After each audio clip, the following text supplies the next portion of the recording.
Covering all of these Mark variants for the past couple of weeks showed me just how important Nolan and Debbie's roles are in determining how these variants turned out. People always question how these marks differ from our own, but it's entirely possible that those marks were exactly like our mark, and Debbie siding with Nolan is what flipped everything on its head. Or Nolan not growing as attached to Mark, so his words fell flat at the end of the fight. In another universe out there, Nolan is the one known as Invincible. I am sure, so don't ask me if I am. He was a pure-hearted hero who was sent to Earth to protect it instead of destroy it. Essentially Superman. But isn't he already a Superman knockoff? No, he isn't. Just because they're both aliens who were sent to Earth that can fly and have capes doesn't mean Omni-Man is a knockoff. Oh gee, you're right, Cloudify. I didn't even think of it that way. Heh.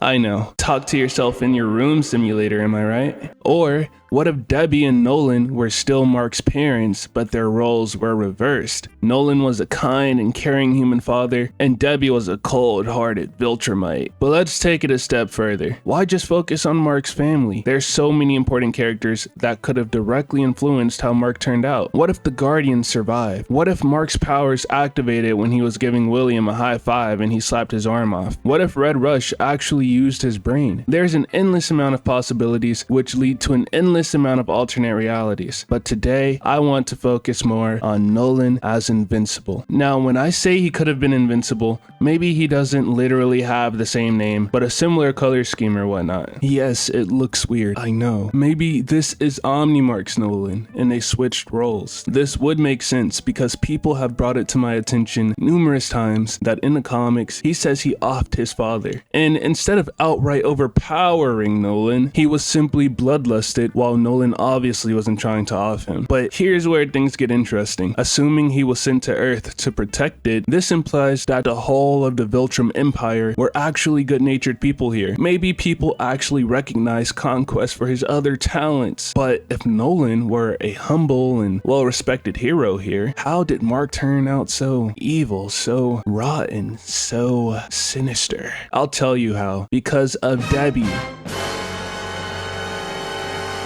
Think Powerplex's wife, except smarter. And instead of manipulating her husband, she used her son as a vessel to carry out her evil plans. But Debbie has no reason to be evil. Why would she negatively influence Mark? Oh, I'll tell you why. Cause why the heck would she want to work in this economy with all these high prices when she has a super son that could rob the bank for her before anyone could see it? You guys think there's a Powerplex out there that successfully offed his Mark? I mean, he is pretty strong all things considered, especially since some of these marks are weaker than ours. Also, not every universe has an Oliver, because Nolan doesn't run away to the bug planet. You know what would really suck? The universes without Cecil. Love him or hate him, Cecil is a very necessary force, and we've seen some of his past. He had some very close calls and could have easily died there. So, for the universes without Cecil, they were pretty much cooked from the beginning. No one was there to manage all these superheroes, form teams,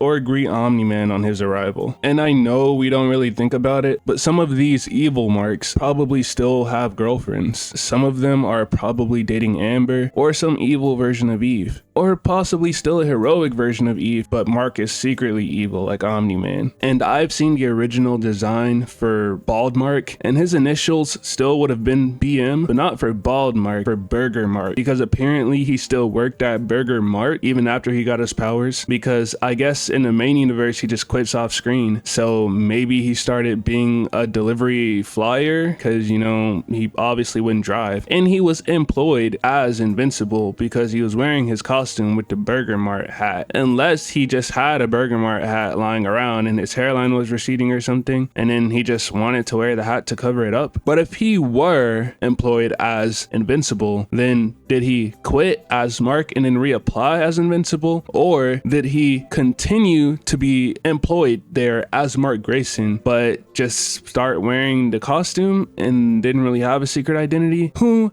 knows? But I'm pretty sure he got a pretty decent pay raise, because I doubt any of these variants would work for minimum wage, let alone work at all. So respect to you for keeping a job, I guess. And we've only seen 18 variants during the war. Who knows what's all out there? Why does bring in all the views? Why does everyone care about? Why can't I do anything else other than I am capable of so much more and no one even sees it? Cloudify. I'm not even given a real name. I'm not my dad. I'm not my dad. If we eliminate or bypass Invincible's house, will that allow us to get back to being able to make stuff about other content, about other topics? Well, yeah, I guess it could, but there's just too many. I can do it. What? I'm strong. Really strong. None of you come close. You hear me? I am a warrior. Know this. I have the power to slay all of the Invincibles that get in our path, even if I have to do it alone. As far as I'm concerned, I'm surrounded by a bunch of cowardly worms. You disappoint me. You can just sit here and watch how it's done.